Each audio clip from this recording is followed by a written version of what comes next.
बिस्मिल्लाहिर्रहमानिर्रहीम। अस्सलाम वालेकुम जमात पंजम के तलबा व तालबात, कैसे हैं सब? उम्मीद है कि आप सब खैरियत से होंगे।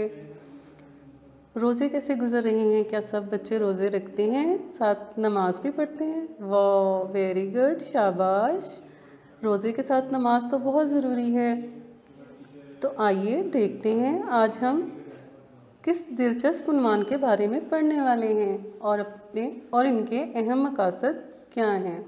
तो हम स्मार्ट उर्दू की 5वीं किताब सफ़ा नंबर 9 इंशा परदाजी में अपने चचा ज़ाद को ख़त लिखकर अपने साथ लाहौर के तारीख़ी मकामात की सैर की दावत देंगे। तो हम ख़त की बुलंद ख़वानी करने से पहले ख़त की कुछ अहम सरगर्मियों को देखते हैं, जिसमें मैं आपको ख़त के कुछ अहम हिस्से बताऊंगी। इस सबक के अहम मकासद कुछ इस तरह होंगे। इस सबक के अख्ताम पर हम इस काबिल हो सकेंगे कि ख़त के हवाले से गुफ्तगू कर सकें, ख़त लिखने के मुख्तलिफ़ हिस्सों के बारे में जान सकेंगे, खाके की मदद से किसी भी उन्वान पर ख़त लिख सकेंगे। तो हम सबसे पहले पढ़ेंगे कि ख़त के कितने हिस्से होते हैं। ख़त के 6 हिस्से होते हैं। नंबर 1, सरनामा। सरनामा में क्या होता है? ख़त के शुरू में पता और तारीख़ जो लिखी जाती है उसको सरनामा कहा जाता है। दूसरे नंबर पे होगा अलकाबो आदाब। अलकाबो आदाब में हम ख़त लिखने से पहले जिसको मुखातिब करते हैं, जैसे प्यारे अब्बाजान, प्यारे भाईजान, जिसको भी ख़त लिखना हो वो अलकाबो आदाब में आता है। नंबर 3 पे है इब्तदाई कलमात। नंबर 4 पे होगा नफ्से मज़मून। जो हम ख़त के दरमियान अबारत लिखते हैं उसको नफ्से मज़मून कहा जाता है। नंबर 5 पे है इख्तितामी सतूर। नंबर 6 पे होगा अलविदाई कलमात, जो कि आखिर में वस्सलाम, आपका भाई, या हम जिसको भी ख़त लिख रहे हैं उस लिहाज से जो रिश्ता है वो ज़ाहिर किया जाता है। अब हम चलते हैं इस ख़त को मज़ीद समझाने के लिए ख़त के खाके की तरफ। ये है ख़त का खाका। जैसा कि आपको पता है कि इम्तिहान में ये 5 नंबर का होता है, इसलिए आप इसको अच्छे से ज़हन नशीन कर लें, ताकि कोई भी ख़त लिखने से पहले आपको खाका आता होगा तो आप किसी भी उन्वान पर बाआसानी किसी के नाम पे भी ये ख़त लिख सकते हैं।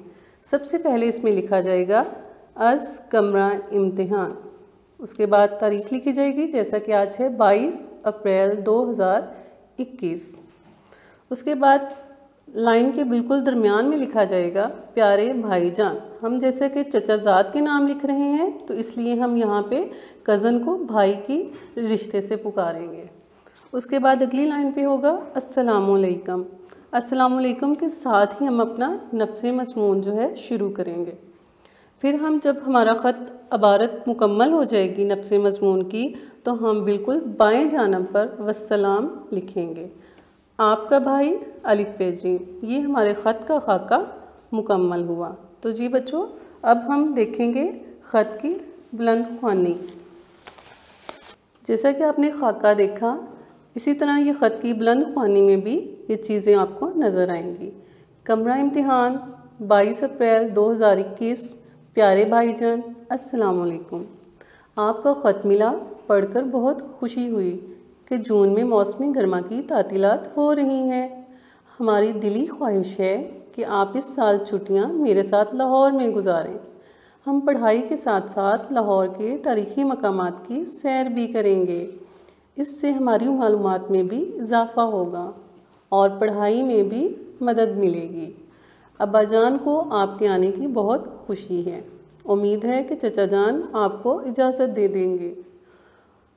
उम्मीद है आप मेरी दावत को कबूल करेंगे। आने की तारीख़ से आगाह करें ताकि मैं आपको स्टेशन लेने आ जाऊं। चचा जान और सब घर वालों को सलाम।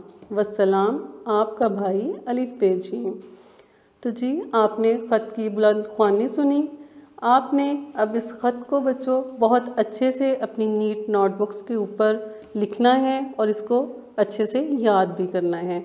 अपने सबक को साथ साथ याद करें, अपना काम मुकम्मल करें। अपना बहुत सा ख्याल रखिए। फिर मिलेंगे एक नए उन्वान और नए सबक के साथ। अल्लाह हाफिज़।